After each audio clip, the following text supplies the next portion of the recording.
Welcome back to another episode of the Bench Mob Ent podcast, the best sports podcast in New Jersey. I'm your host, Tone, Mr. Still Not Worried. Miles, Greg, my co-hosts are back in the building. It feels like it's been 2-3 weeks. We missed y'all, fellas. How y'all doing? Doing good. Still recovering from Thanksgiving, man. Still trying to work off the food. That's where I'm at right now. That was a week ago. Nah, since leftovers lasted a week. That's a problem. I was about to say, he put the plate down just now. He was all right. That's it. I'm starting my New Year's resolution now. Yo, being that it's the two youngins, my sisters, all was here. That food was done in like 2 days, bro. We was 2 days after. We was figuring out. I was back to cooking. Like, all right, what we gonna eat tonight? Dang. So my leftovers did not last that long. That's the way it should be, though. You don't want too big of a spread. Exactly. And food go to waste and stuff just sitting there. And you like, dang, I gotta eat it even though I don't want it. Yep. That wasn't the case. But we are back. Make sure you hit that subscribe button, share, like, rate us 5 stars, tell a friend about this. We here for a good time and a long time. On tonight's episode, we're going to be touching on the NFL, recapping week 13, looking ahead to week 14. We'll be talking about NBA. Is the three-point shot, the love of the three-point shot, hurting the actual NBA product?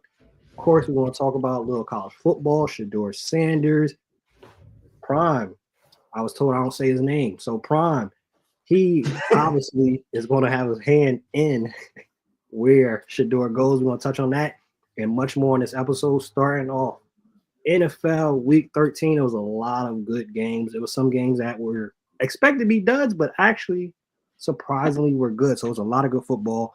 One of the things that I want to ask first off, based off of week 13 and kind of what we've seen throughout this season, this player has 2,842 yards passing, 17 TDs, 8 interceptions. The player I'm talking about plays under Sean Payton. Bo Nix. What is Bo Nix's ceiling? He started off the season. Everybody was like, we don't know. Now he's playing good. What is the actual ceiling of Bo Nix? I look at him the way I should have looked at Daniel Jones. I've been fooled once before. I won't be fooled again. I don't think he's Daniel Jones. You know, that could be a clip in and of itself, Jesus. But I think he's talented. I think that it's, I think that Bo Nix is a good example of these quarterbacks have to go to the place, the right fit for them, with the right coach that believes in them. Sean Payton slammed the table, and obviously wanted this guy to come play for him, right? Feels like he's a good fit for his offense. Feels like can run the offense the way Drew Brees did. Maybe not to that level, but it feels like he sees a lot of those measurables and intangibles in him that Drew Brees had. And so that's how this marriage got started. But it's a healthy marriage because, again, he takes the best parts of Bo Nix's games and puts them on display. And there's a trust there between the two guys. And they have a good working relationship. Every quarterback needs that. If you're in that situation, any of these top QBs you could think of, unless you're like Jamarcus Russell or something, if you went to the right place, you could work out. And I don't want to throw him on the bus because he could probably, I guess, work out, but it was pretty bad. So it's just about where you end up and who you end up with. So Bo Nix is a good example of that in this situation. But I'm skeptical. If you're asking about my opinion, I'm skeptical of him. I think we have to give this another year or so. We see C.J. Stroud hitting a sophomore slump, right? If he can do that, then Bo Nix certainly can, who's not as talented, right? So I'd like to give it some time before we anoint him or say anything crazy. The way I felt about him early in the season is kind of the way I feel about him now. Regardless, like he's playing good football. He's got a really good defense. They got a good running game over there too. Got some good pieces. Sutton and those guys throw the ball too. But I have my concerns about him long term, just from the ability to throw in anticipation. The things we talk about all the time with quarterbacks: deep ball throwing, process in the field. He's doing a good job of it right now. But I wouldn't be so sure that like it's a lock or it's a guarantee. The only thing that works for him is that he has Sean Payton, who is a quarterback guru. We could call him that, right? He's had success. He knows what it looks like. Good quarterback play looks like. He knows how to get it out of people. So that works to his advantage. If he works out, it'd be because of that marriage. But I think this gives people hope. You can take a quarterback who's not highly touted in a draft, and potentially it could work out if you have the right people in place to nurture that kid, right? To nurture him and give him what he needs. So that's the way I look at him. I still have concerns, though, just about overall frame, physique, the ability to throw the ball down the field, how he's going to do when the team falls apart, right? When he gets paid, inevitably, and then they don't have all the talent around him. Can you uplift the guys around you? Are you good enough to do that?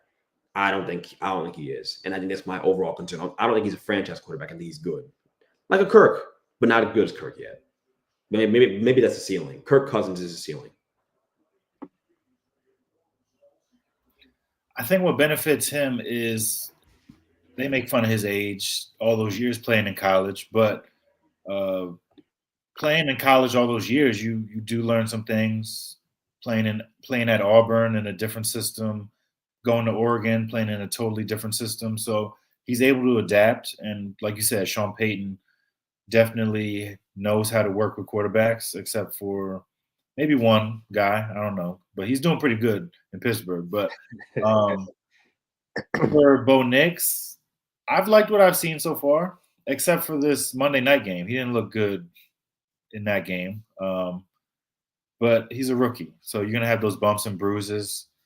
He's neck and neck with Jaden Daniels for Rookie of the Year, in my opinion, because he's got this Broncos team that was awful last year, and they're at 8-5, which you give credit to him. I didn't see that coming. I didn't, think that they'd be that good this year. But yeah, Sean Payton's figured out a way to mesh his skill set. Like, he's a mobile quarterback, so you don't want him to shy away from that. So a lot of rolling out, and he can throw it on the run. They do a lot of rolling out to the right and making plays that way. I think if they get some more weapons on this team, he could benefit from that even more. Like, you have Sutton, you have Javonte Williams, but he hasn't been all that great. So they've had this like three-headed monster. It's funny, Judy would have been the perfect number 2 on this team, but they didn't want him on this team. So Judy kind of showcased his ability on Monday night. But Bo Nix is a serviceable quarterback. I'd say his ceiling probably like a top 15 quarterback in the league. So you mentioning quarterbacks, you mentioning the other quarterback Sean Payton had last year and how they doing over there in Pittsburgh. Do we feel that the Pittsburgh Steelers, are actual Super Bowl contenders? I'd say so. You have that defense, even though, they got ran through for 38 points. Ran through is crazy. The other team put up 38 points on them. So the defense wasn't all that great, but you have Alex Highsmith coming back. You got T.J. Watt, Joey Porter in the back in the deep. Whatever. I'm riffing right now. But you got Russell Wilson. Russell Wilson has been balling since they made the switch. It took him a couple games to acclimate to the new system. Arthur Smith, he loves his running backs, and you're getting a rejuvenated Najee Harris this year. So, but Russ has helped out George Pickens in ways that Fields could not. He can connect. He can give him those chances on the deep threat. So I do think this team can beat just about anybody. I mean, Mike Tomlin's the head coach. As long as he's the head coach, this team always has a chance. He's taken Kenny Pickett within a last-second grab for a playoff spot. So if he can do that, the sky's the limit for the Steelers. The Ravens, Bills, some of those other teams, they're a threat too. But I'd like to see what happens, who gets home field advantage. It'll probably be the Chiefs or the Bills. So let's see. Russ, he might be rejuvenated. We got the Les Ride again. Greg, you mentioned earlier, maybe it was 3 weeks ago, if I remember correctly, that it was time for Mike Tomlin to get a playoff win. With this team, how they're currently constructed, how they've been playing, is this the year that we see Pittsburgh get back on the winning side in the playoffs and possibly be an actual Super Bowl contender? Yeah, I think so, because I think that the AFC this year is pretty wide open. I think the Chiefs are not the same Chiefs as we've seen. I think the Bills are the real deal, but I think any one of these teams in this playoff picture can get beat on any given day as well. So I think that with that defense, their ability to run the football, and Najee Harris, who suddenly has figured out how to play football again in the NFL and figured out how to run the ball effectively. And they got the good change of pace. They got Warren and other guys that can go in there and make plays. I like their little balance of being able to run the football, but then also being able to hit the deep ball. And the truth is, too, with Wilson, he's playing the best football I've seen him play since Seattle, since he left. I mean, he's accurate with the football. He's playing on time. He can throw the ball down the field. You're getting the best out of Pickens because he's stretching the field with Pickens and giving him opportunities down the field as well, and giving him those 50-50 balls as well. So you got to love what they've done and what they're doing and how they're trending. And as long as they can stay healthy going into the playoffs, they can beat anybody. Absolutely, with that defense with Watt and Highsmith and Hayward and Minkah Fitzpatrick and all these guys they have playing football. Porter, they're all playing really, really good complementary football. Their special teams team is one of the best special team units in the league as well. They've been doing a really good job on that side of the football as well. So you really got to like what they built in Pittsburgh, and it just goes to show you a coach as good as Tomlin, if he gets somewhat competent quarterback play, and he's getting obviously a high level of quarterback play right now, he's going to win a bunch of games, and they're going to have a chance in January and December and maybe to get to February to play football. So I certainly think they're a real football team with a real chance of getting to the Super Bowl, and I don't count them out at all with the way that Russell Wilson's playing. It's just about doing it in the big moments, but he's done that before. Now, we mentioned it earlier in the preview of the episode, Sheduer Sanders, even Cam Ward, but Sheduer more so, being that Deion Prime Sanders, Prime Deion Sanders, Coach Prime, whatever name that you know him by. The Jags, Raiders, and the Giants right now are the three worst teams in the NFL at 2-10. And I think it's safe to say these three will be competing for that number one overall pick. Out of these three teams, Jags, Raiders, I can't even include the Jags really because Trevor Lawrence is there. And, he got knocked out and all that, but Trevor Lawrence is there, and they're not going to give him up. So we're going to switch it up between the Raiders and the Giants, just those two teams. Which is the best situation for Sheduer that you think Prime would actually sign off on? Playing the game of trying to get into Prime's head is tough. I don't know what's going through his head, man. I really don't. But I think if you're looking at it just from a pure football perspective, I don't know how someone can say it's not the Giants. I know things look worse than they are right now with the Giants, and it's easy to clown them, and people should clown them, right? The Saquon thing, the McKinney thing, and how well they're playing, and Leonard Williams is playing great where he's at.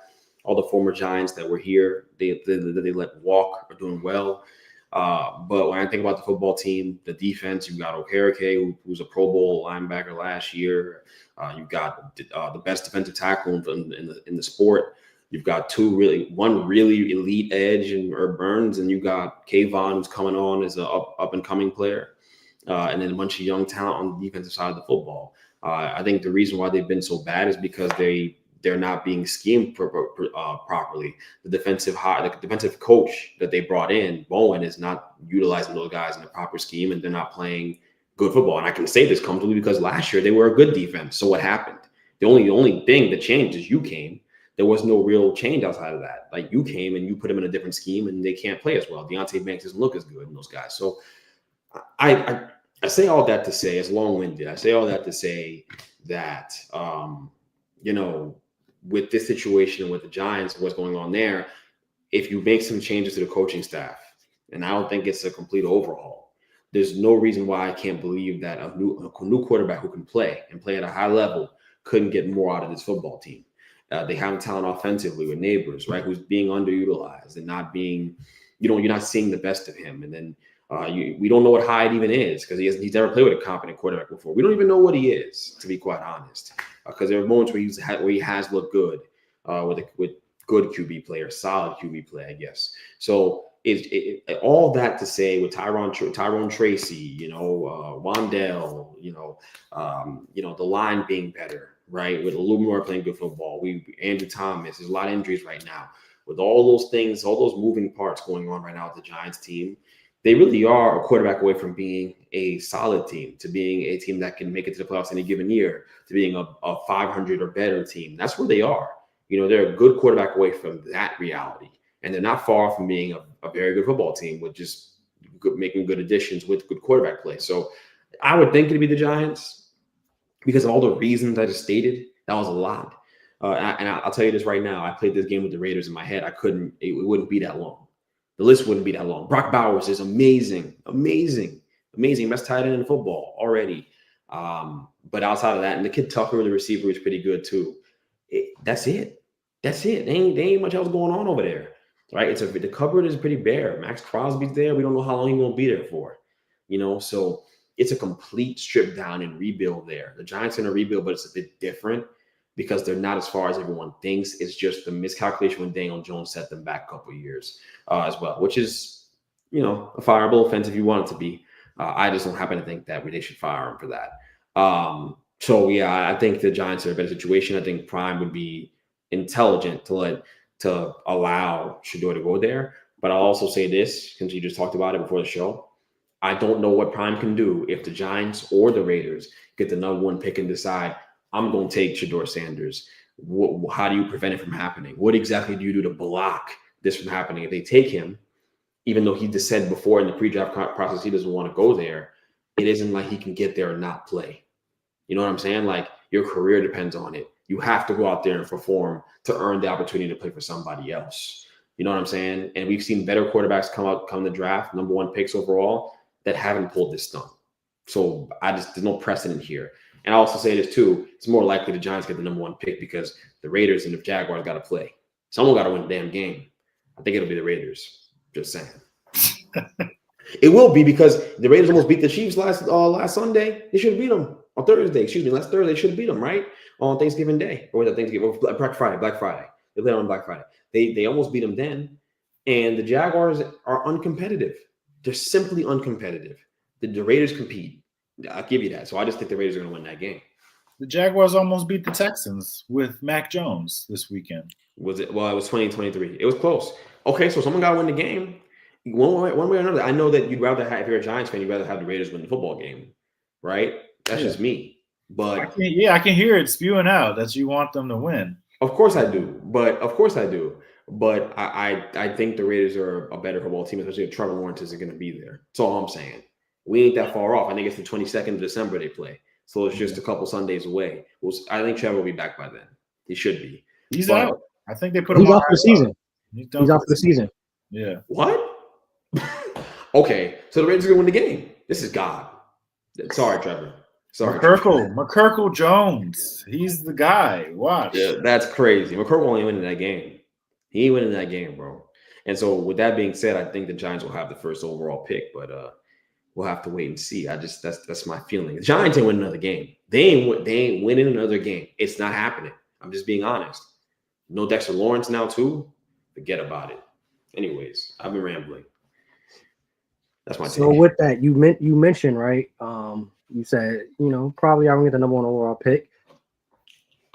It was a time before that, y'all did have an early pick and y'all drafted a running back very early who no longer is there, and Saquon Barkley. Is the MVP case? Is it just a clear-cut favorite that it has to be Saquon Barkley? I'm gonna throw this stat out there and y'all let me know y'all thoughts. Barkley is responsible for 1,766 yards of offense, 38.9% of the Eagles' total offense output thus far. For him, I think if he breaks the record, he's the MVP. If he doesn't, though, I don't think he's able to win the MVP. It's been so hard for a running back to win this award when I mean, just like Rookie of the Year, it's really just a quarterback award. So he'd have to do something out of the ordinary just to win the MVP. Because even last year, Lamar won it after throwing 24 touchdowns. And that was because some late season big wins against like the 49ers and a couple other teams that helped push him over the edge. But I'm sure there were other quarterbacks playing better than him at that point.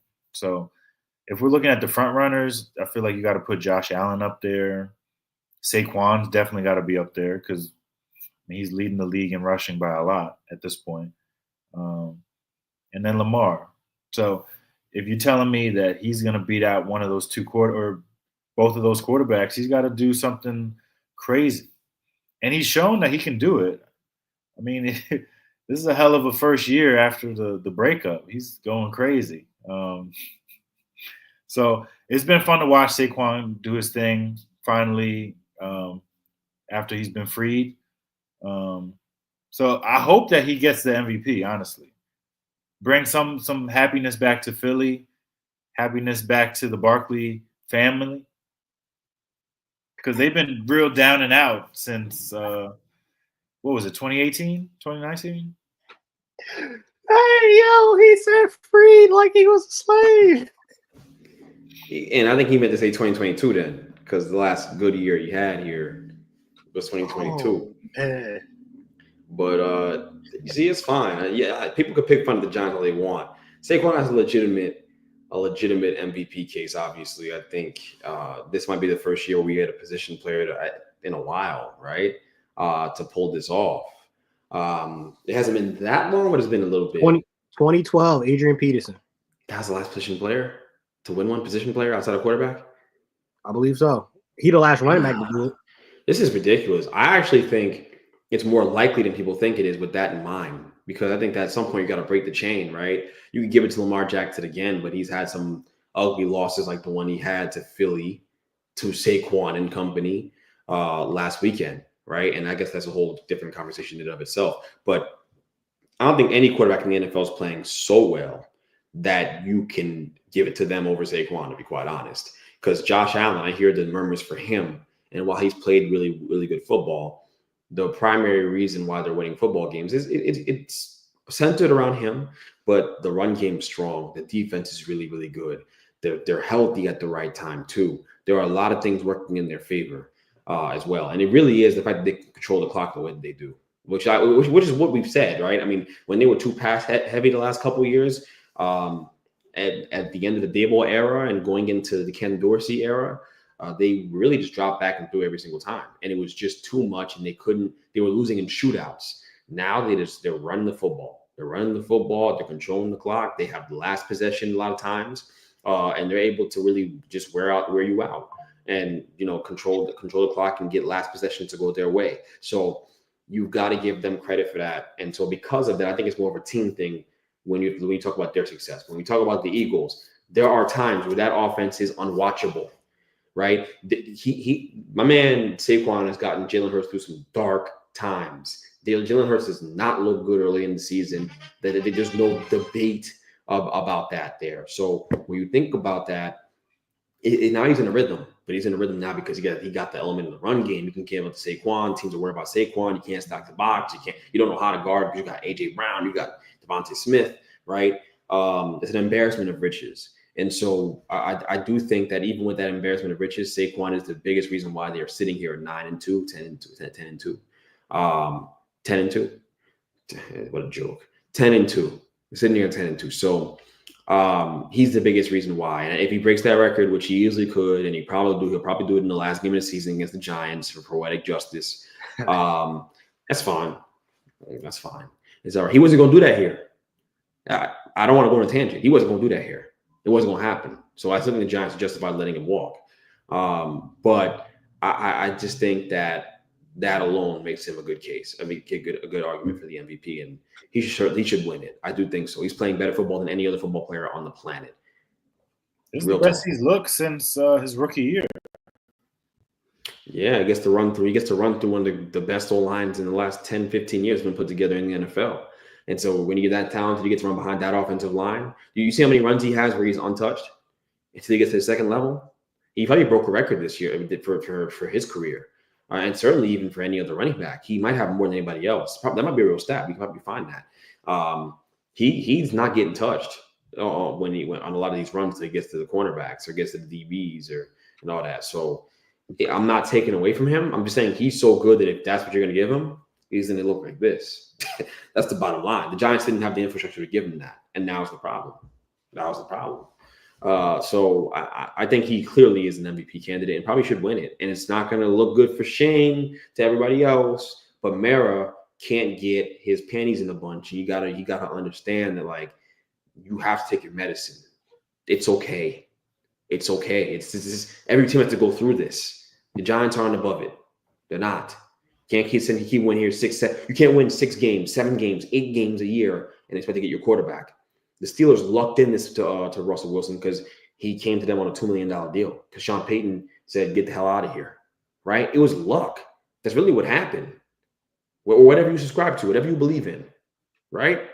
So that's the reality of it. So I just think, you got to take your medicine and it's all right. But Saquon for MVP is a real thing, and I think he deserves to win it. Hey, staying in Philly, right? Before we transition and talk about whatever else we have on the docket, all the NBA, the games coming up next week.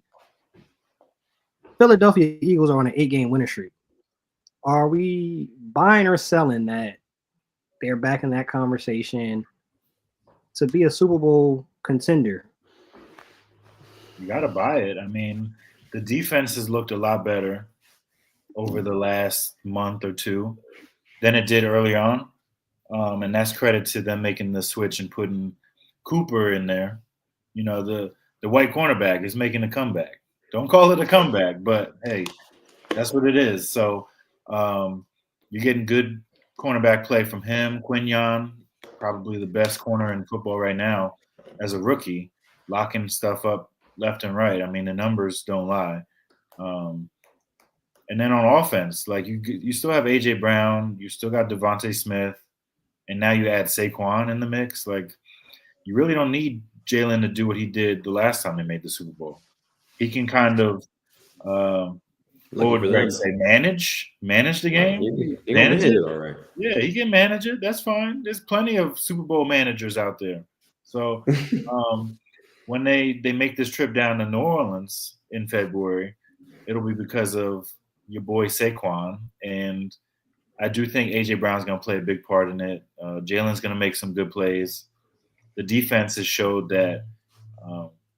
It doesn't look. I want to see them against the Lions though, but you can do all that. You need some tea?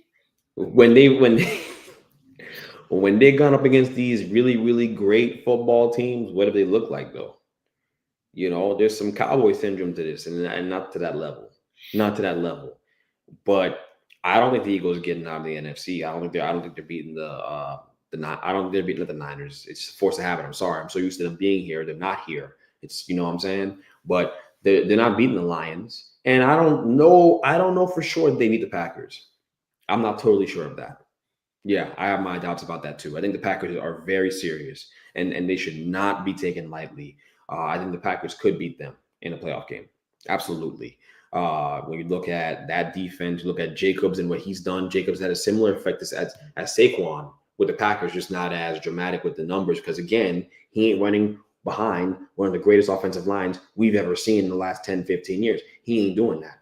So when you look at the Packers, like Xavier McKinney's playing high-level football, obviously. They've got great DB play. Jair Alexander already there. You know how I feel about him. Great DB. And you've got, the offensive players, all those young receivers, Dobbs and he got his head out of his ass. And, you've got the other guys, Watson and those guys. So, and then Love's playing at a high level. And Love's a better quarterback than Hurts. That's no debate, in my opinion. Jordan Love is awesome. I really know they were playing one-on-one. Don't matter. I'm just going to we comparing. Like, because he's such a big. No, if we're talking teams, the Eagles are a better team. Eagles are a top 5 team in the NFL right now. And roster top to bottom, that's the case. Okay, I don't disagree with you. I think you're absolutely right. But I think it's about who's playing better when they're playing better. I think the Eagles defense is carrying them right now in the Saquon. Defense, Saquon, then everything else, right? But I think at the end of the day, I do think that Packers team can combat with a lot of what the Eagles do. I do believe that. I think that those receivers can get open, and I think they can run the football against the Eagles too. Even though they got a great defensive line, I'm not taking that away from them because they drafted a convict with like their pick. What's the dude name from Georgia? What's the dude name? You know his name. Say his name. Jalen Carter. Yeah, Jalen Carter. Jalen Carter. They drafted the convict. Excuse me. I'm sorry. He's not a convict. Let me stop.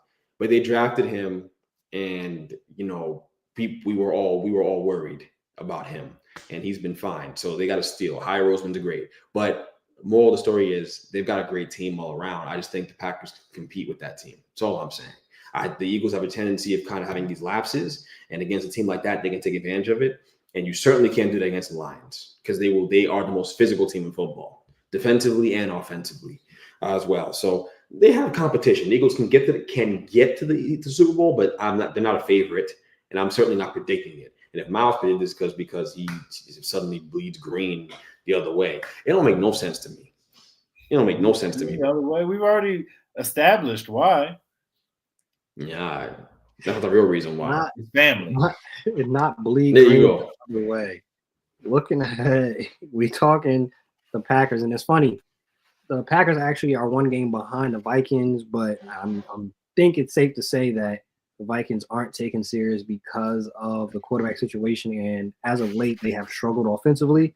But there is a big game coming up this week. The Packers are going to Detroit. How do y'all see this matchup going? This is a Thursday night joint, right? They're playing tomorrow night. It's a really good game, guys. You might want to download home. They're in the dome. Where they at? They at in Detroit. Yeah.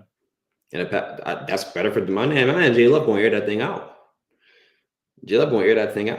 I don't know. This defense for Detroit. I mean, Aaron Glenn has them playing really well right now, and that's with all the missing pieces. They've got like half their defense on IR. So for them to still be locking teams up like this, it's impressive. But sure, J Love, I think he'll get going. But the two-headed monster, if Gibbs plays, because I don't know if you guys saw what he did. Yes, the idiotic taking a picture. He'll play because he's their best weapon on offense. Mm-hmm. But Goff is another underrated MVP candidate because he's been playing really good football for them. It's not serious, but you got to put him out there. Yeah. You're not winning it, but he'll be up there because the Detroit could be 16-1 by the end of this season. So you get an honorable mention. That's fine. That's it.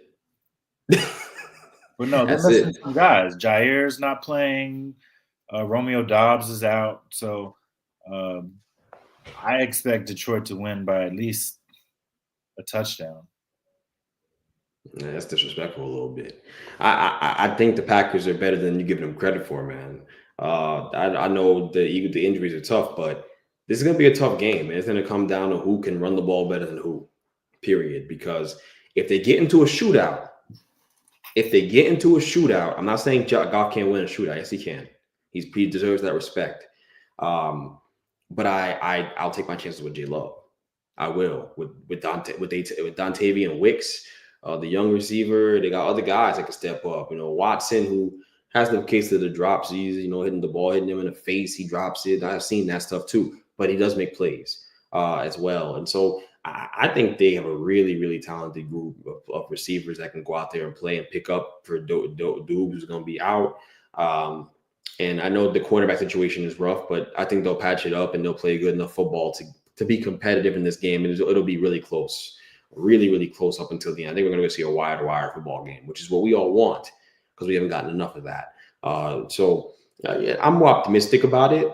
But, with this Detroit team, the reason why they can have the defense can be on IR is because you can be bad for a half a decade or a decade and draft, and you can just keep throwing guys at people. So Detroit's the favorite, but I think the Packers will compete and they'll play a good game. Next game that we have on the slot right here is not, as touted as that game, but it does have implications playoff wise, and it's a divisional game, which if you new here, Greg talks about it all the time. It's a divisional game, which means any team can win. Browns against the Steelers. The last time the Steelers saw them, they held them to 19 points.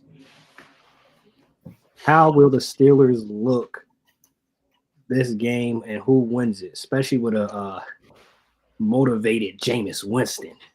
I don't know. Is the Lord going to deliver from pick sixes in a week? You're going to have to see, because that's what he was asking for in his press conference. But I think the Steelers will be able to play a much more motivated football game in remembering what happened the last time they played. I just think that loss, was ugly offensively, an ugly offensive performance for the Steelers. So I think they're going to play a much better game. They'll obviously be at home, and they have that advantage working for them too.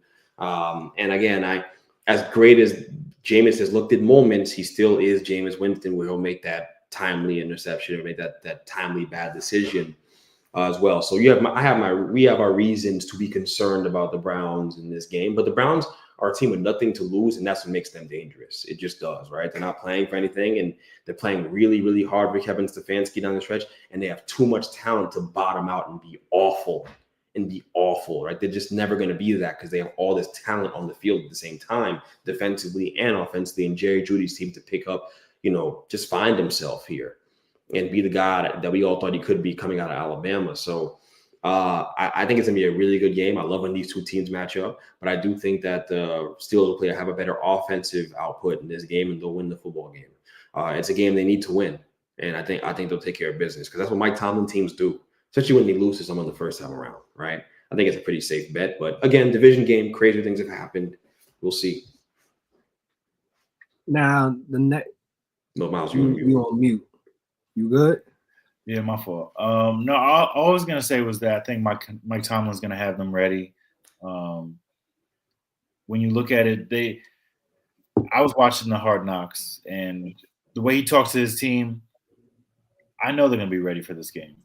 He's definitely in their ear saying, like, we can't fall flat like we did against them a couple weeks ago in Cleveland. Like, we got to come out. Division's on the line. Like, they got a 2-game lead over the Ravens right now, or a game and a half. So they need to keep that so they get the home field advantage for that first round matchup. So got to treat all these games like a playoff game at this point. So with Russell Wilson playing the way he is, and the Browns being really turnover susceptible with Jameis at the helm, I think this is going to be a totally different game. I think it's just going to flip, and Steelers are going to win. Might not be close. Sure, Jameis has looked good. Like he looked good on Monday night, but to ask him to do that again against a really good defense, I'm not buying it. Now, before I go to the next game too, I was listening to a podcast that broke down that Jameis Winston has the record for most total yards, passing yards and interception yards. It was a total of like 171 interception yards on top of the passing yards he had. 2 of those pick sixes. So that's the epitome of Jameis Winston. Great. His highs are great. His lows will have you depressed. We'll see what happens this upcoming week. Next game, very big game. One team that actually has looked good and has looked improved. The other team, they have a good record, but they just look shaky. Chargers, Chiefs, 8-4 Chargers, right? 8-4 Chargers, 11-1 Chiefs. But we know the last 2 weeks they have struggled to close out and beat a Panther squad. And who was the other team they lost to? They won. Raiders by 2 points. Just barely beat them. How you see this one going? I think it swings the Chargers' way. I mean, Chiefs, my bad. McConkey might not play. He's dealing with a knee injury, so that's a big loss. I mean, if you look at the box score last week, 95% of the offense from Justin Herbert was all funneled to McConkey. So asking Quentin Johnson to catch some passes, good luck with that. And you're missing J.K. Dobbins now too, which the run game doesn't look as great as it did 3-4 weeks ago. So relying on Gus and a couple rookies, I don't like that either. So I'm expecting the Chiefs to kind of bounce back a little bit. It depends on how they do this. The Chargers could try to slow this game down.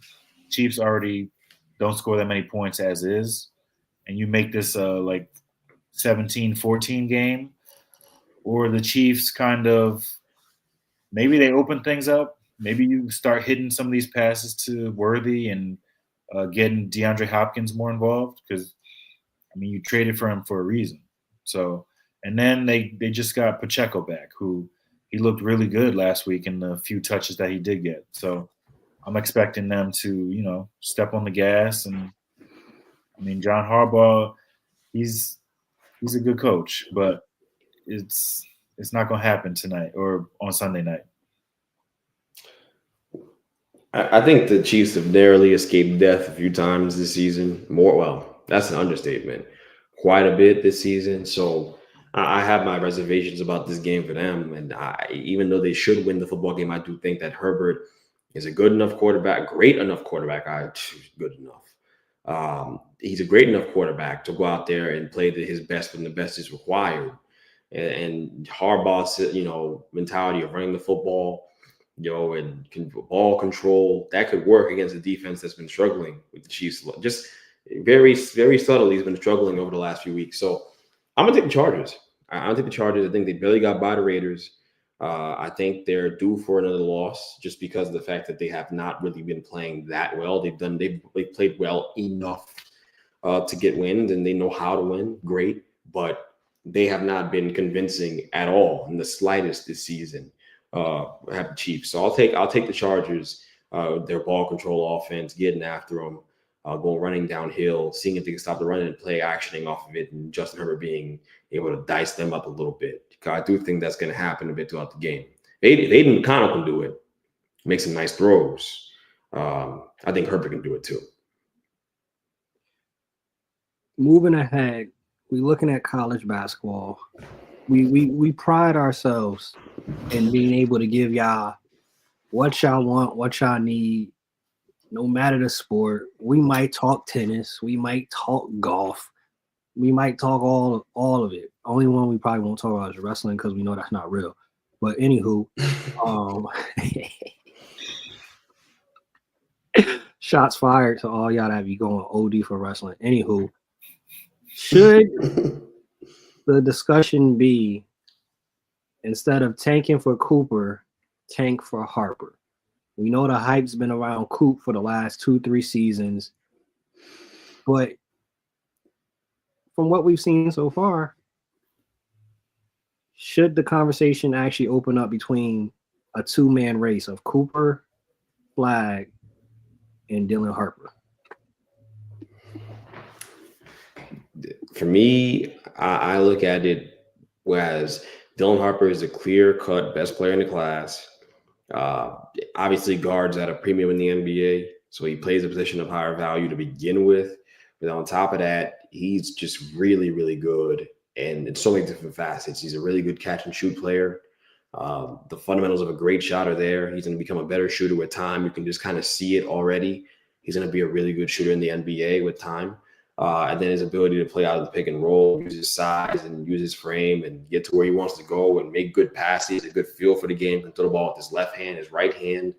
I really, there's not much to dislike about his game. Defensively, he competes enough. He has to get better there, but he does compete as well and has the frame and size to bother people defensively. So for me, I don't think it's really much of a debate. I don't think we've seen a guard prospect this good since Cade.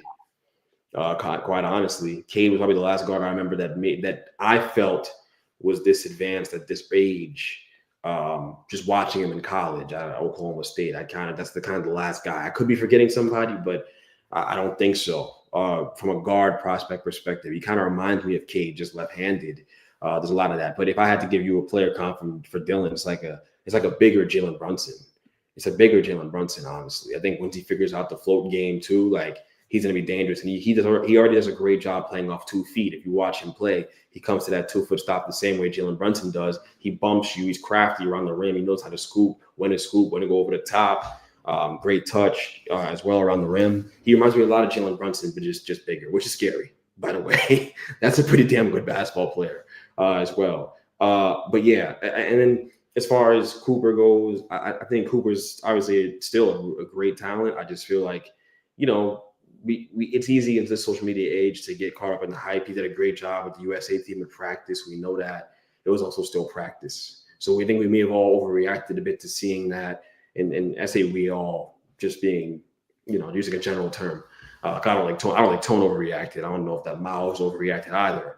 But there's a bit of an overreaction to it. He's not a particularly great shooter. There's nothing he does at a great level, but he understands how to compete, and he understands how to get good shots at the rim, which I can appreciate as well. So I think he's going to be a really good NBA player, a solid one. I don't know if he's going to be like an all-star, perennial all-star, anything like that, Hall of Famer. I don't see that out of Cooper Flagg. That's just me. That's just my read on it. And then Ace Bailey is Mr. Tough Shot. Mr. I'm taking hard shots all the time. I'm taking fadeaways. Mr. I watch Paul George. Mr. I watch Kevin Durant all the time. And I think that's how Kevin Durant plays basketball. So I want to mirror that and take tough jump shots, even though I can get to the rim. And so for me, I have a problem watching him play. It just annoys me, to be honest. And the fact that he doesn't get haircuts, which also annoys me. So I think those things are frustrating to watch because he's so talented. He can get to the basket whenever he wants and get a lot of easier shots for himself and make the game easier, but he chooses to make it harder, which is what it's really frustrating about Ace Bailey. And he doesn't really handle the ball very well, but he wants to play on the perimeter. He's not a particularly good handler. He has no real shiftiness to his game. He's very upright when he dribbles the basketball. He's like a pogo stick out there. He just kind of dribbles standing up straight. It's hard to handle a ball that way and deal with ball pressure. So that's not sustainable either. So a lot of holes in his game, and Cooper is a safe pick, and the highest boom potential is with Dylan Harper, who doesn't have many holes in his game, to be quite honest. Not many, especially offensively as well. So yeah, that's my read on it. I'd say Dylan's a clear-cut number 1 pick. I've kind of seen enough already. I'll continue to watch, obviously. But you can tell these things kind of early when you have a player as talented as Dylan Harper is. I think everyone slept on him, and if we were in New Jersey, and here we are.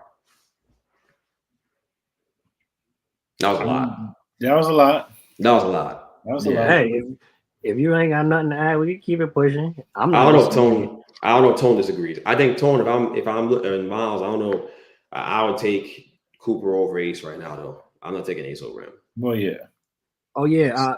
See, that's the only thing I'll add to it is that because he had all the intangibles and everything, the y'all take it how y'all want to take it. No Diddy, I'm saying before this. The length that Ace Bailey has, the wingspan, I should have said that instead. It came to me later.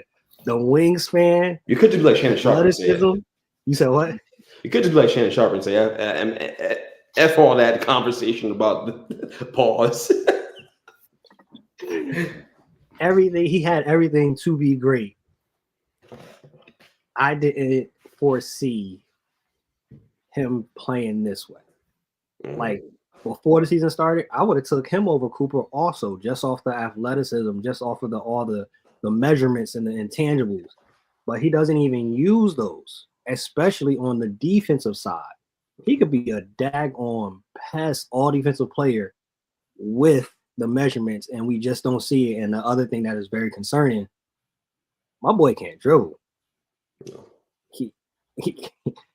He can't dribble. It's looking very Jaylen Brown left hand-esque, but on both of his hands. It's very concerning. So that's the only thing I have to add. Dylan Harper, I've been telling anybody that's willing to listen. Harper over Coop. Harper over Coop. Not saying Coop gonna be booty, but Coop seems more of a good role player, a good piece when it comes to the NBA over a perennial possible star. You look at his career, he's played on teams where he was surrounded by other good players. He's never had to carry a team. He doesn't have the offensive bag. We've seen it so far in a couple games with Duke. When they need him to actually go get a bucket on his own, that's not in his game. Now, that can come later. But if we talking about just right now who I'm drafting, Dylan is light years ahead in that aspect. They still might take him number one because the man is 6'10". Can't teach height. But at the same time, if I could get Jalen Brunson at 6'6" and not as stocky, he said he wants a Jalen Brunson that isn't built like a chicken beak. Chicken bake, Jesus Christ. Hey, Miles, is the 3-point, and of course, I know, Greg, you got some input on this too. But Miles, starting off, is the 3-point shot, the love for the 3-point shot, the analytics. It said that you need to take as many threes as possible. We see the Celtics have adopted that completely, shooting the most threes ever attempted in a game as a team in history, 54 threes a game. Is this obsession with the 3-point shot actually hurting the NBA product? I mean, for the NBA,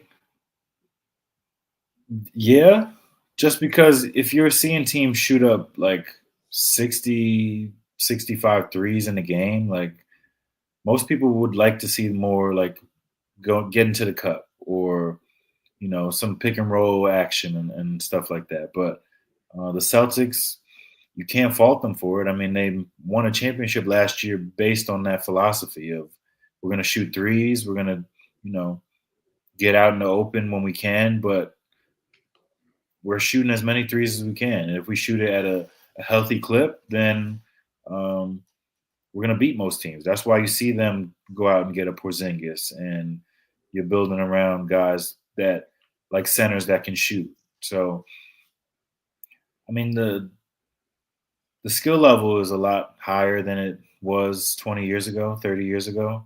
So you're going to have centers that can shoot threes. Like even the Knicks, now we have Towns.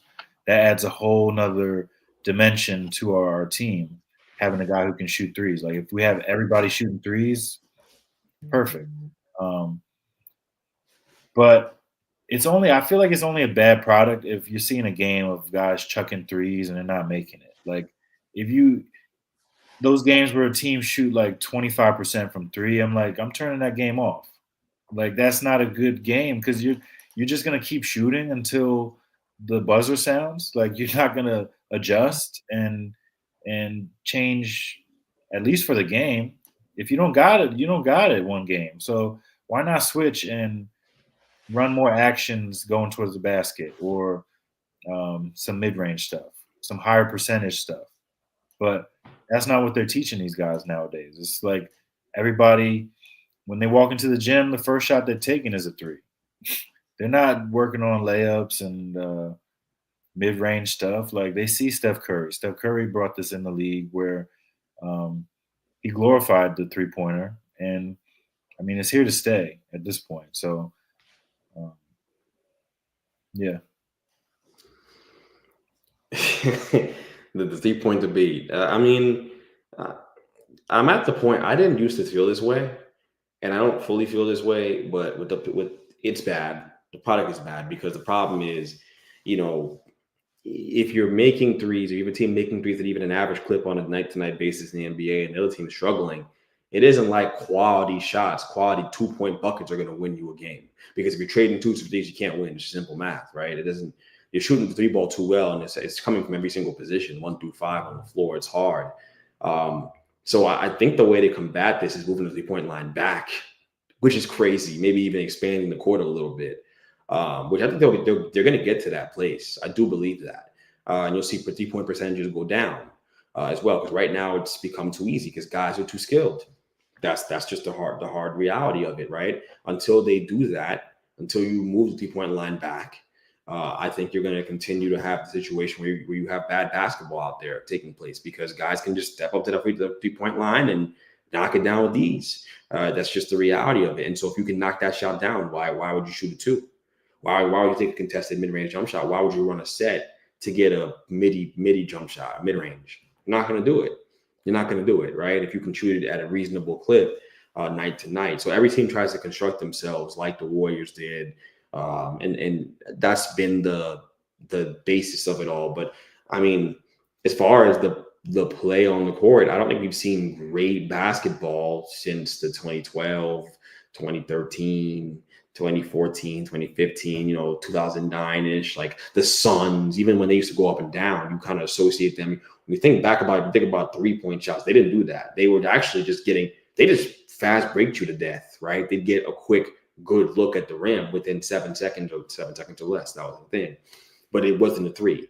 There's real concerns. There's real concerns about it. I think they have a real problem on their hands because there are too many games like tonight where the Lakers play Miami, and if you're not making threes early, and that wasn't the only reason why it happened. It's not the only reason why they lost. There's more to it. The Lakers are not playing with any effort, which is ridiculous. But if you're not making threes early, and Miami is, or your opponent is, then you have no chance of competing. Because if you're getting good twos, they're getting threes. So it doesn't matter. You know what I mean? And it's harder to guard that level of space on the court as well. So if the percentage of the look drops and people are making less threes, you might get a better product out there. But it's tough. It's a tough fix for the NBA. I don't know if my moving the 3-point line back is a great idea and if that's something they would adopt. I'm sure they've already thought about it, but they have to do something. They have to do something because there are too many games. Even think about all the playoff games we've had over the years now that have been blowouts, like beat downs because one team's making the three ball and the other one isn't. Think about what the Boston Celtics do. Everyone talks about bad basketball, and maybe it's because the Celtics, every white person in the world loves the Celtics, so we just don't talk about it when it comes to them. I don't know what it is, but they play money ball. If you watch them play, Jason Tatum pulls up for three more often than not. Jaylen Brown's chucking up threes. Peyton Pritchard comes there, he's chucking up threes. Hauser, all these guys. Porzingis, they specifically got him to shoot threes. It wasn't just for defensive purposes. Obviously, he shoots threes at a high clip. That's all they do. They hunt threes, and they hope to outscore you from three, and they hope to out-attempt you from three. So it's just tough. It is a tough watch. It is tough to watch, and they're going to have to do something about it, man. Especially as they're preparing to lose LeBron and KD, some of these icons in the game. You're going to need something. You're going to need something to draw you to the game. Especially if you're seeing Cooper Flagg come in the league, and these jokers. Let's take our guys. Let's take our great players let's really appreciate them. Don't take it for granted because the NBA is about to be in a tough spot. I think we're headed towards a little bit of a dark era in the NBA in terms of appeal. I do think that's coming. Now we talk about tough spots, tough starts. Sixers are 5-15 to start off the season. Minnesota is 10-10. Now you got Anthony Edwards coming out saying the team is soft. Can't nobody say nothing to each other. Can't nobody correct each other. We seeing the Fitz, the Gobert, and Randall mad at each other on the court. Philly, I don't think we need to break down what's going on over there. Which of the two teams do you think is actually a more disappointing start to the season so far?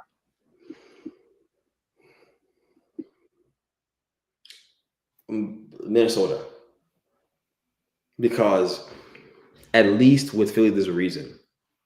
Injuries. At least I know. Like, I understand that, Embiid can't stop eating Philly cheesesteaks. So he can't get out there. Like, I understand that. Like, that, there's a reason. You feel me? Like, Paul George, the injury. I'm not going to make fun of that. I just thought about the meme I saw on Twitter about the injury. That's not cool. The injury that he had, and so that set him back. So that situation makes more sense. I understand the struggles there. The situation with Minnesota, no, like you willingly signed up for that though. Like you traded Cat away for cap implications, which I wouldn't have done regardless. Take the penalty, but you're a cheap owner. Okay, fine, whatever. Okay, but you traded him for Julius Randle, and you thought that you were going to maintain, let alone get better. I've been telling y'all about Julius Randle. I've been telling people about Julius Randle for as long as I could remember, bro. Like, since I've seen this guy come to the NBA and I've watched him, get better because he is a team cancer in my opinion. I mean that. I really do. Gobert had every right to be upset at him on that post up where he had his guy sealed in, throw it into the post. What are you doing? Hey, this is basketball. If my high school JV player did that tomorrow, I would lose my mind. Part of the reason why I'm so tired on this damn podcast right now is because I was just yelling at them, for similar things. So you would think that Julius Randle at his age and being an former all-star, you would think that or all NBA guy if he's made one, which would be insane. I think he did or something. I don't know. That would be that's a joke. That's a joke. And so it's more disappointing because of the personnel decisions Minnesota made to put themselves in this situation. For me, that's it. That's the way I look at it. Very, very plainly, very simply. You're literally wasting Anthony Edwards' prime away, and you're not making a good case for keeping that guy. Because we know one thing for sure. He's not like, I'm going to stay in Minnesota for the rest of my career and be one. He ain't thinking that. He wants to go somewhere warm. He is as immature as we all believe he is. He is not thinking he wants to stay in Minnesota and play for Finchie, who he claims to love, and that's fine. But I think eventually he's going to want to get up out of there. I think he's going to want to get up out of there, go hang out with a little baby somewhere warm, all that nonsense, whatever it is people do.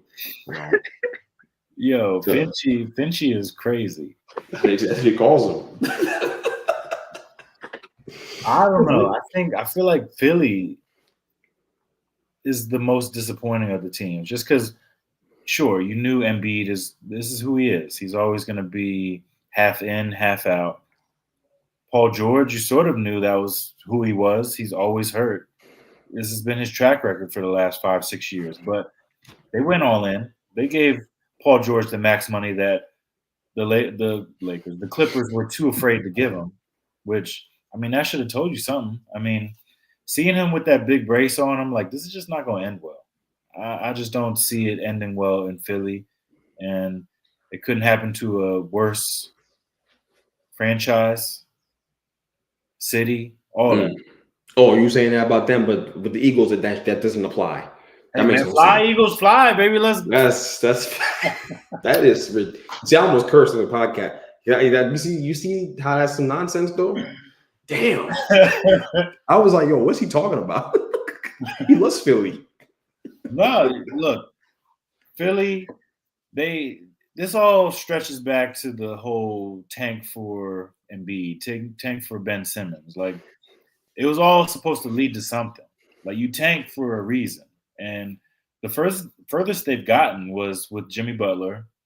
They lost in that heartbreaking 8-bounce shot by Kawhi. And they're just never going to make it past that point. If we're being frank, there's multiple teams that have passed them by. Their time is kind of over. The best thing they have right now is Tyrese Maxey. And Jared. I feel bad because he's got to be the leader until you're MVP. That you got to show up. You got to be a man and do your job, as Bill Belichick would say. So, and he doesn't. He heard the words and the leak got out and. He's still going to be Embiid. He's still going to half in, half out. He's really good when he's good, but when you're flopping all the time, I don't know anybody who could root for that team as long as he's on that team. And 6-15, they're lucky they're even at this point. I thought they'd be worse. They were the worst team in the league a week ago or 2 weeks ago. So.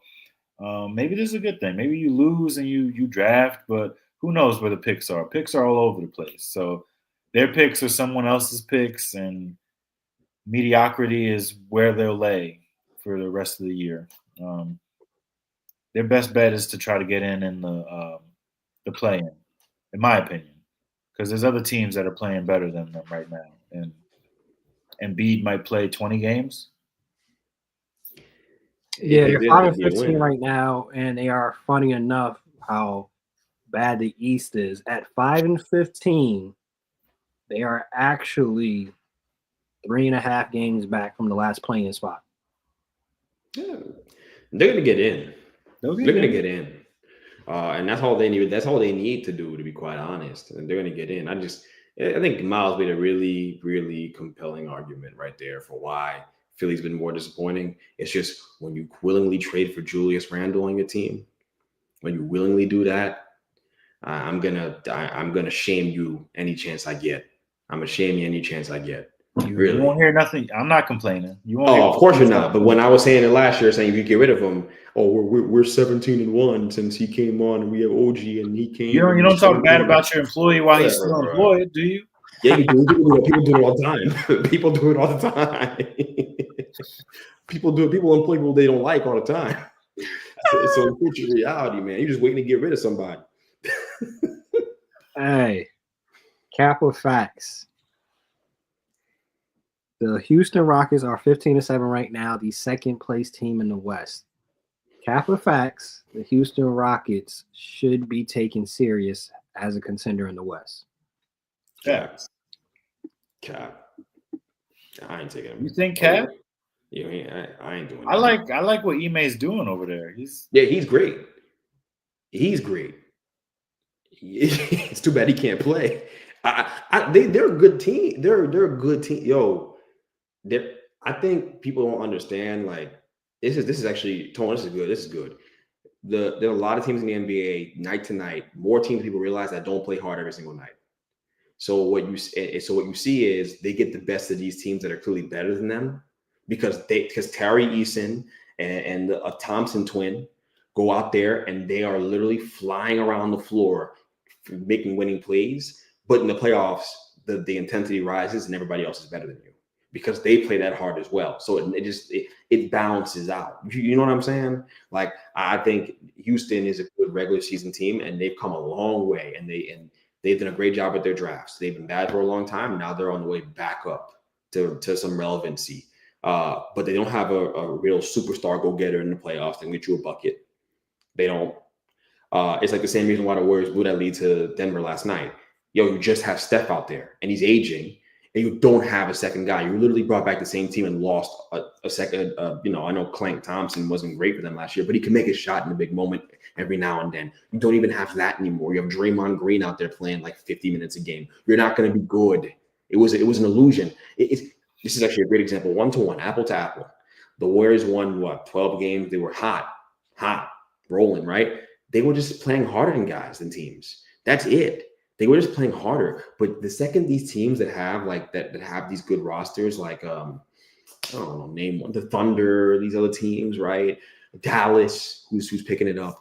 When these teams that have these 2-star systems, legitimate stars that can go get a bucket in big moments, and good role players around them, the second they start playing hard, those teams are going to fall to the wayside. Houston's not going to stay in second place. They're going to hit a wall. They're going to hit a wall because they don't have that talent when these other teams turn it on. It's early right now. So this is great. It's nice. It's great for the city. You know how guys feel about how I feel about Houston. I have a second residency out there and all that. I got the key to the city. Yeah, Magic City. Not that. Not that. Is there Magic City in Houston? I don't know. Wow, Magic City in Atlanta. Yeah, that's what I thought. Although there could be something similar in Houston. But no, there is something similar in Houston. It's Onyx. Yeah. Mm-hmm. Yeah. Drake talks about it. You saw that face. He was like, "Yeah." Well, I've been down that strip. I ain't been in there. I'll be there in 2 weeks. Merry Christmas.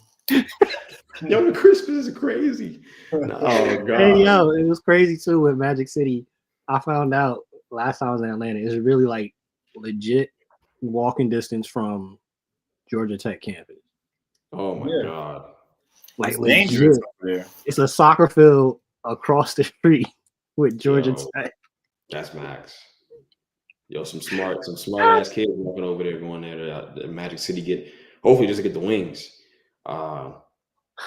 You get a show. You get a show too. You can get wings in a show. You can get wings in a show. Absolute will. Hey, Miles, right? So you're saying facts, but I got a question with this because with the Rockets, what we've seen so far, kind of what Greg kind of alluded to a little bit right here, right? They don't seem to have an actual number one. Who would you say is their number one, their go-to guy? Because you can see games where Sengun will play for the first 3 quarters. Jalen Green might close out, might not close out. Jalen Green has a 41-point game. The 41 points was in the first 3 quarters. He ain't touched the ball in the fourth. What's their identity and who's their number one? Like, Who's their go-to guy?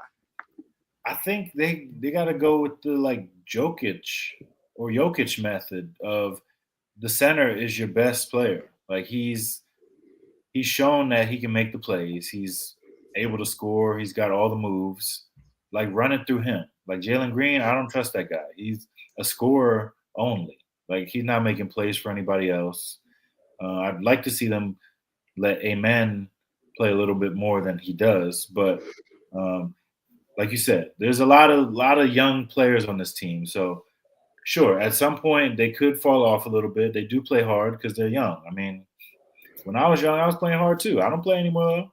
Like I'm out the game. So so for them, like early in the season, they're gonna give everybody their best shot.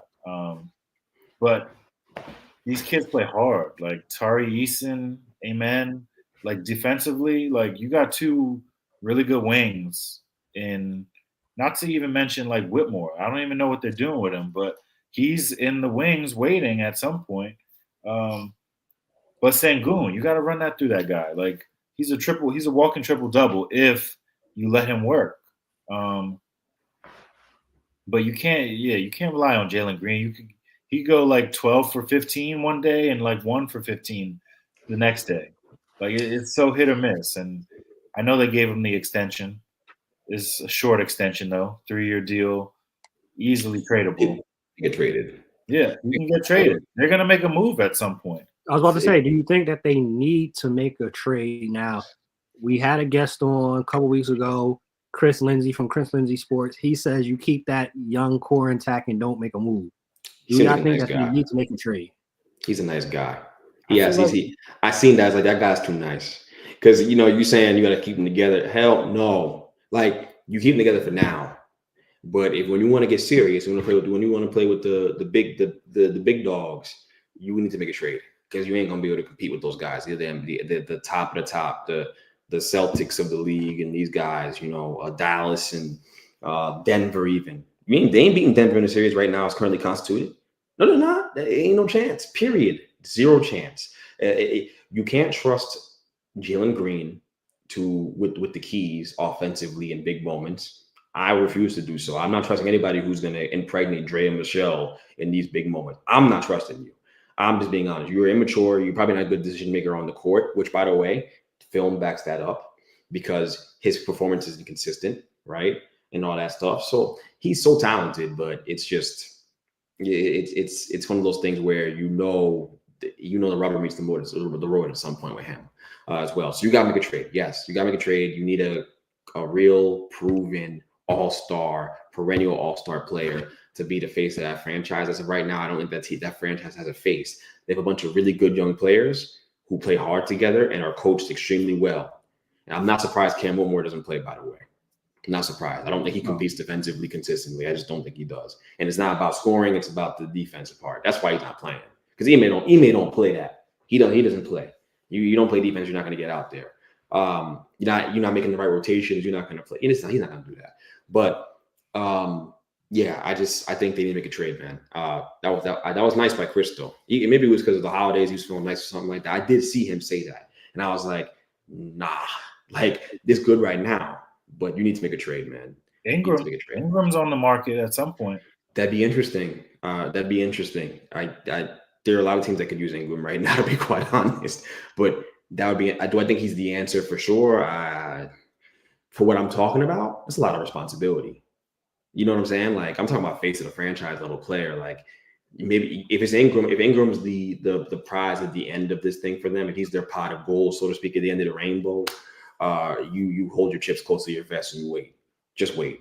Because Giannis is, getting ready to swing his way on over there anyway. So let's wait and see what happens to Giannis before we make any moves on a guy like Brandon Ingram. You'd be mad as hell if you trade for Ingram and a week later Giannis goes somewhere else, huh? You gotta make your run at Giannis. That's a guy. I would consider it. For that point too, I've seen a lot of Bucks fans, gloating right now, like, oh, all the talks of Giannis is quietly. Hey, they haven't beat quality teams a part of this like recent turnaround of wins. Let's see what the Bucks actually look like back against some of the premier teams, if this is actually something that's been changed and Doc Rivers has fixed something, because it still seems a lot of Giannis and the Giannisets. Yeah, that's what it is, though.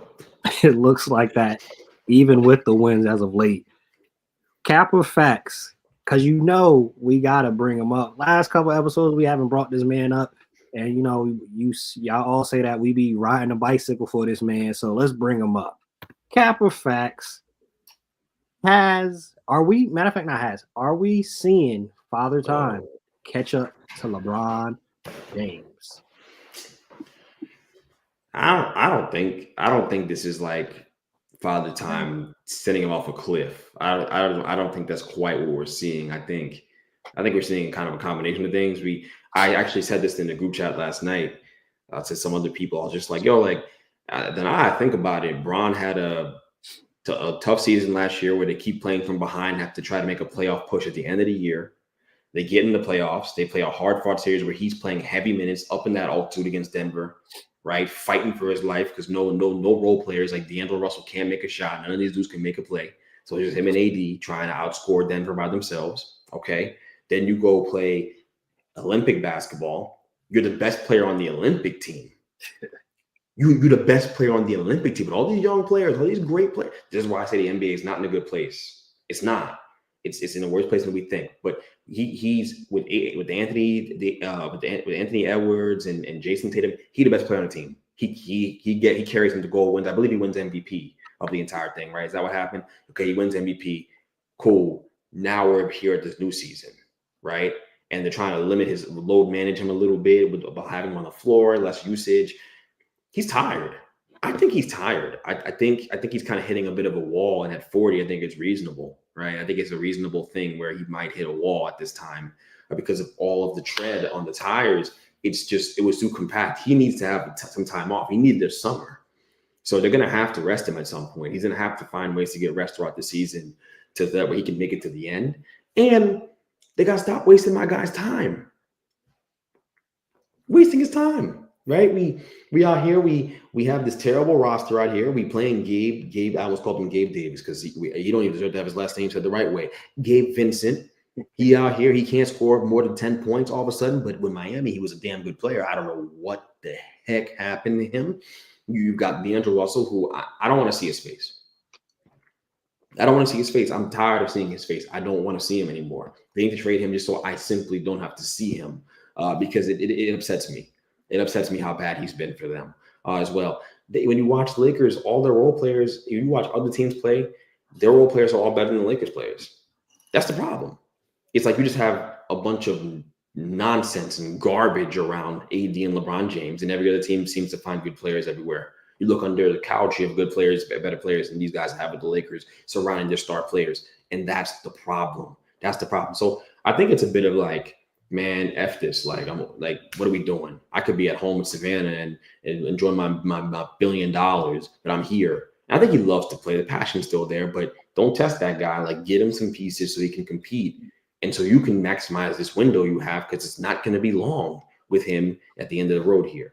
But I do think it's fatigue. I think it's fatigue. I really do believe that. It ain't over yet. He had like 20, what he had, like 30 tonight. I know they lost by 40, but that ain't his fault. Nah, definitely wasn't his fault on that one. We're going to end off the show with this last one. And for those that check out the episode, we were off for a couple of weeks. There's some conversations that took a little bit of a deeper combo, which y'all like. So y'all going to deal with it being at 118. We're going to finish it up right here. Harder to guard. We're going to do NFL and NBA. Harder to guard starting off the NFL. If you were yeah, you just now saw it. He ain't right, yo. This is it ain't his fault. Hey, if you were a DB, you on that island, who's harder to guard, Tyreek Hill or Antonio Brown? Oof. I mean, Antonio Brown was a technician. Like, yeah, he was. I'd say Antonio Brown. Like, sure, Tyreek will just beat you with speed, but like Antonio was quick.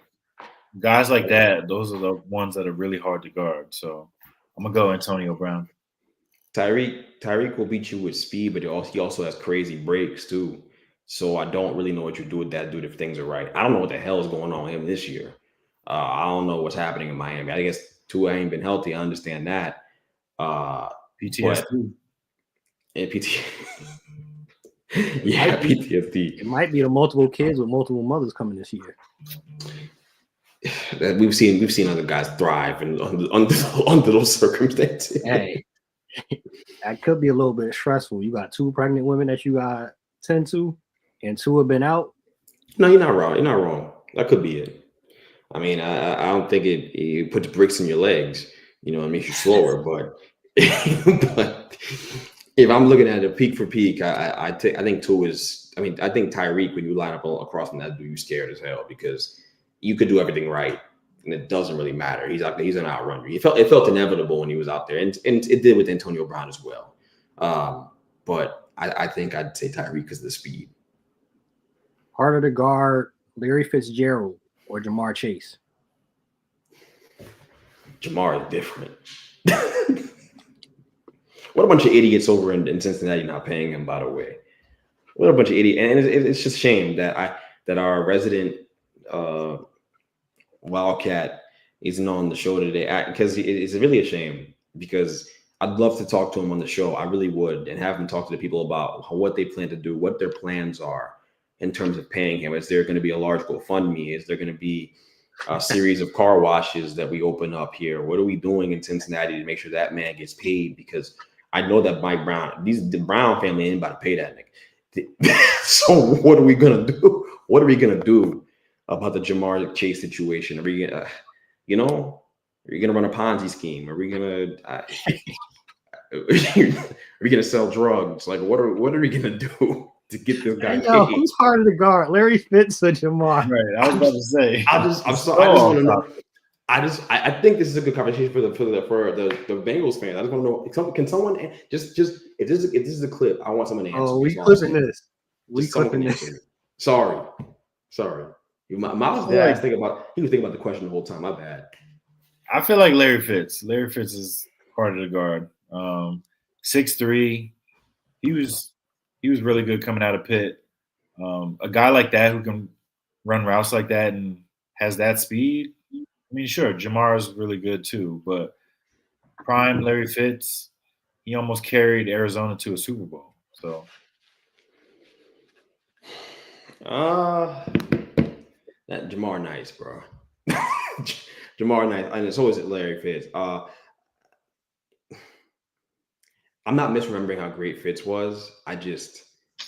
I'll say Fitz. Okay, I'll say Fitz. Okay, I was gonna say you probably take Travis Hunter. You take Travis Hunter if it was Travis Hunter versus Larry Fitz. You see, here you go. Yo, Jamar's nice, bro. That's all I'm gonna say. Jamar's the real deal. The best receiver in football. Jamar Chase this year, yeah. Number one. Okay, let's make it sure. He has like 20 touchdowns. Something crazy. Last one for the NFL side. This might be a runaway, but just throwing it out there. Randy Moss or Jay Jettis? Randy Moss. All right. Yeah, Randall. And hopefully he's feeling better. He had a situation. He said something. He was sick or something. So hopefully, is that what it is? Yeah. Hopefully it's not cataracts or something like that. Hopefully not. On the NBA side, harder to guard. SGA, Steph Curry. Steph. SGA is pissing me off, by the way. When I watch him play, he's annoying me. Takes a lot of tough shots. Where are the easy ones? All these threes are off balance, fading away and shit. Why is it so hard? Like, I don't like bad shot profiles. It just I watched him against the Warriors the other night, last week they played, and it was just tough to watch. It was like, yo, like, get an easy look, man. Like, get to the rim. Like, you make your life a little bit easier than this. This is tough. He's great around the rim. He just takes a lot of tough threes. I'm gonna go Steph though. Steph put a fear of God in you, boy. That 3-point shooting. Yeah, maybe they missing a young man and Josh Giddey. Maybe. Tatum or KD? KD. Kevin. I'm not having a discussion. See, Tone knows what he's doing with that. Yeah, you know exactly what he's doing. I'm not doing this tonight. Yo, man, I'm not about to pick on Jason Tatum. He got LMA so in love. She's making songs about him and all this stuff. Life's pretty good for the guy, right? He's doing whole okay. EPs, a whole what was it? She made a whole EP about him. Is that what it was? I believe so. I saw somebody post that. Like they was like, I'm listening to this now, and all these songs is really about Jason Tatum. Damn. She's got There's a couple songs she got towards JT. Nikola Jokic or Shaq, harder to guard? Shaq. Harder to guard. Shaq. John Morant or Allen Iverson? AI. Allen Iverson. Yeah. For sure. John Morant don't belong in that conversation if you're being quite honest. Right? He came out in his career, he came out guns blazing, but I just wouldn't put him in that conversation with Allen Iverson quite yet. He doesn't deserve that. Does he deserve that? No. It's been Not score-wise, but some would say a little hard to guard with the athleticism and the speed. I think that's facts. I think obviously had a better shot mid-range and whatnot, but depending on who you are, you might think it's harder to guard that speed and that Allen Iverson was fast as hell too. You might get an edge. I'm not, but some might get an edge to job on the athleticism that man might put something on your forehead in 2.5. You put something on your forehead, all right. He did say he's not trying to dunk no more. So right, I was about to say he's not a dunker anymore. So I think that's smart though. I think that's absolutely smart. If he actually does that, that's smart because he's already thinking about making sure I'm not getting injured. And they're another team which we will talk about next episode. They are third right now in the West. Mm-hmm.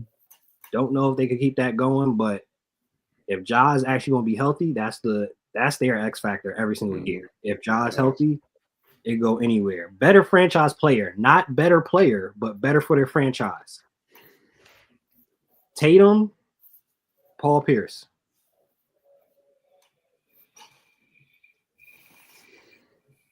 This is annoying because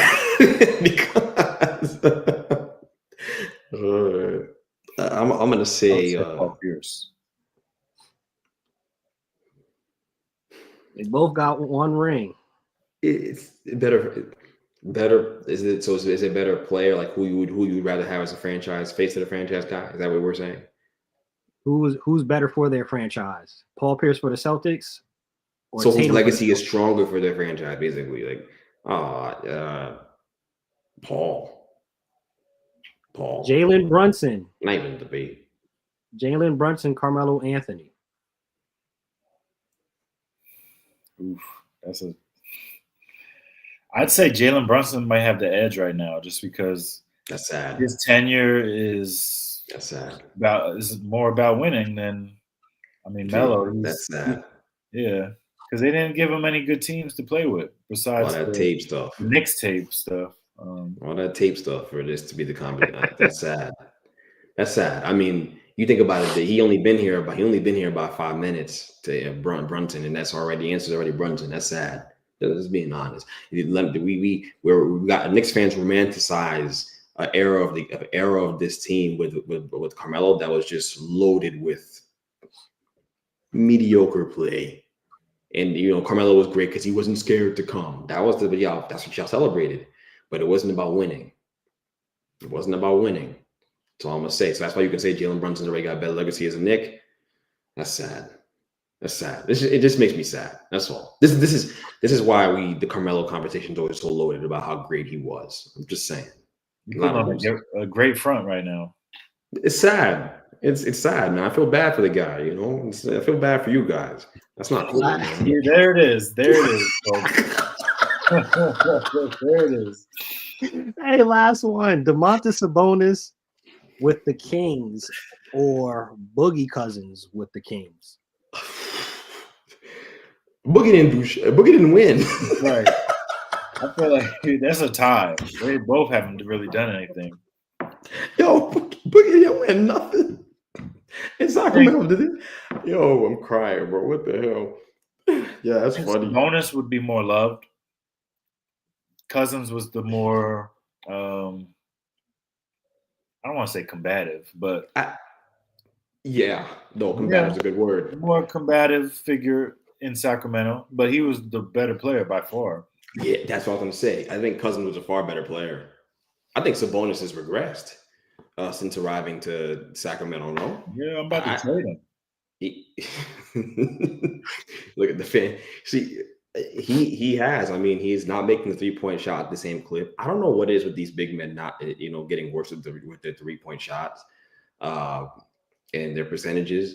But he hasn't made it. He's not as prolific as I remember being with Indianapolis. He was, he was really, really prolific is the word, man. He was any given night, he'd give you 30, 10, 10, 35, 11, 12, whatever it may be. He's gotten to the Kings. He had one or two really, really good years where it was still like that, but then he's really declined since getting there. It's not dramatic. He's still an all-star level player, even though he hasn't made an all-star team. No shocker there. Because he's declined. He's not in that like elite tier of players. Like I thought he might end up if he stayed on that same track he was in with Indiana. So, I mean, the answer, they both ain't done nothing. So I guess DeMarcus was a better player for them. So maybe I'll go DeMarcus there because he was a better player for them. But damn, he ran himself out of town, didn't he? Sheesh. George Karl ran him out of town.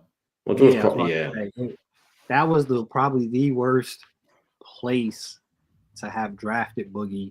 Yeah. One of the most talented big men, I think it's safe to say, ever to play in the NBA, especially being an undersized big. Injuries, and I could say narrative. Some say he had an attitude problem. He would tell you otherwise. I'm not going to ask this man or tell him in his face that he had an attitude problem. If he say he didn't, he didn't. That's what I'll go with, and that's how it ended up happening. But anytime when Boogie was healthy, Boogie was going to give you anywhere between 30, 15, 5, easy couple blocks. He could shoot the three. He could handle the rock, do it all. Whenever he was healthy. Because we knew when he was healthy, that man was going to be ready. Hey, yo, Bench Mob, we out, man. You stay ready. You ain't got to get ready. We out. Peace, bro. That nigga, you knew it was coming, bro.